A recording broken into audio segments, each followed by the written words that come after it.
Hello everyone, নমস্কার, আসসালামু আলাইকুম। চলো তোমাদের প্রশ্নগুলো দেখে নেওয়া যাক। কোরিয়াতে গিয়ে কোরিয়ান ভাষা কিভাবে শিখবো? এইরকম ভিডিও তো তোমরা হাজারো পেয়ে যাবে ইউটিউব চ্যানেলে, কিন্তু আমি তোমাদেরকে একটা ভিডিও রেকমেন্ড করে দেবো, সেটা তোমরা দেখে নেবে। আর তার সাথে আমি এটার ব্যাপারে কিছু তোমাদের বলতে চাই। কোরিয়াতে গিয়ে কোরিয়ান ভাষা কিভাবে শিখবে? তো প্রথমত তুমি ওখানে গিয়ে অর্থাৎ কোরিয়াতে গিয়ে হলে তুমি গ্র্যাজুয়েশন করতে পারবে, আর নইলে এমএ করতে পারবে। তাছাড়াও অনেক কিছু পড়াশোনা আছে, মেডিকেল, অনেক কিছু আছে, কিন্তু আমি এই দুটো নিয়েই বলছি। প্রথমত তুমি অ্যাপ্লাই করতে পারবে যদি তুমি আর্টস থেকে পড়ো। যদি তোমার এইচএসে 80%-এর ওপরে নাম্বার থাকে, আর যদি তুমি গ্র্যাজুয়েশনে 80% নাম্বার তুলতে পারো, তাহলে তুমি এলিজেবল সেইখানে অ্যাপ্লাই করার জন্য।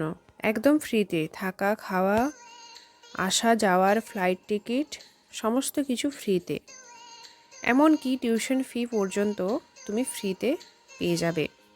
যদি তুমি একজন স্কুল স্টুডেন্ট হয়ে থাকো, তাহলে এখন থেকেই পড়াশুনো ভালো করে চালু করে দাও, যাতে তুমি 80%-এর ওপরে নাম্বার তুলতে পারো।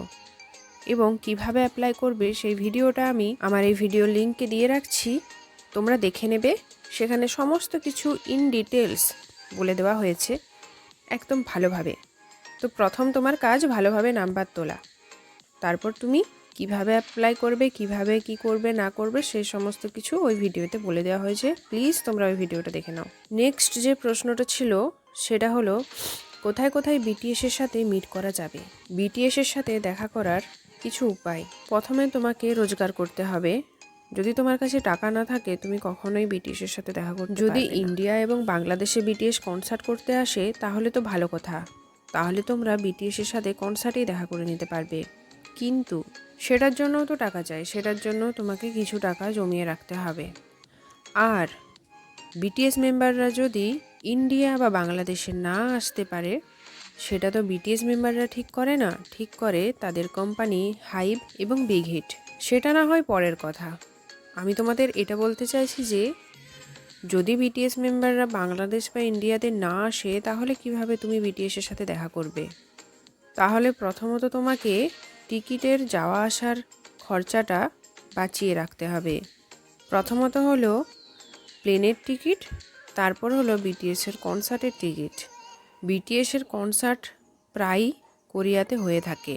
আর একটা হলো ফ্যান মিটিং। ফ্যান মিটিংয়ের যাওয়ার সুযোগটা কম, শুধুমাত্র কোরিয়ান আর্মিরাই ওই ফ্যান মিটিংয়ে বেশি চান্স পায়। ইন্টারন্যাশনাল আর্মিরা সেখানে চান্সই পায় না। চান্সটা এইরকমভাবে দেওয়া হয়, ইন্ডিয়া থেকে 4 জন ওই ফ্যান মিটিংয়ে যেতে পারবে, বাংলাদেশ থেকে 2 জন কি 3 জন ওই ফ্যান মিটিংয়ে যেতে পারবে, এইভাবে সিলেক্ট করা হয়।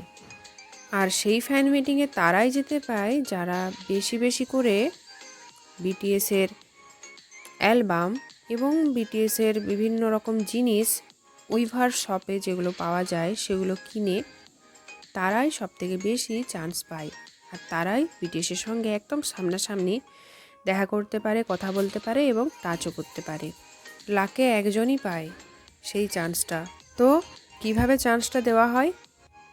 এরকম অনেকগুলো চিট থাকে, সেই চিটগুলো দেখে বিটিএস মেম্বাররাই ডিসাইড করে যে কোন ফ্যান্সটাকে তাদের ফ্যান মিটিংয়ে ডাকবে, এটা তাদের সুযোগ দেওয়া হয়। তো বিটিএসের সাথে দেখা করার উপায়গুলি হলো, বিটিএসের কনসার্ট যদি বাংলাদেশ বা ইন্ডিয়াতে হয় তাহলে ভালো, নইলে তোমাকে সাউথ কোরিয়া গিয়ে দেখতে হবে, সেখানে অনেক টাকা খরচা হবে। 2 হলো ফ্যান মিটিং, যেটা চান্স একদমই কম, ইন্টারন্যাশনাল আর্মিরা লাকে একজনই পায়। আর সাউথ কোরিয়াতে ইনচিয়ন এয়ারপোর্টে তোমরা দেখতে পারবে। তো বন্ধুরা, প্রথমে নিজের পায়ে দাঁড়ানোর চেষ্টা করো, টাকা রোজগার করো, তারপর দেখবে সবই নিজে নিজেই হয়ে যাবে। তোমাকে কিছু অ্যাফোর্ড করতেই হবে না, তখন দেখবে তোমারও ভালো লাগবে। নিজে রোজগার করো, যেখানে খুশি ইন্ডিপেন্ডেন্টলি ঘুরতে পারবে। Thank you so much guys, ভিডিওটা এতদূর দেখার জন্য। ততক্ষণ নিজের খেয়াল রেখো, সুস্থ থেকো, পড়াশুনো করো এবং বাই বাই।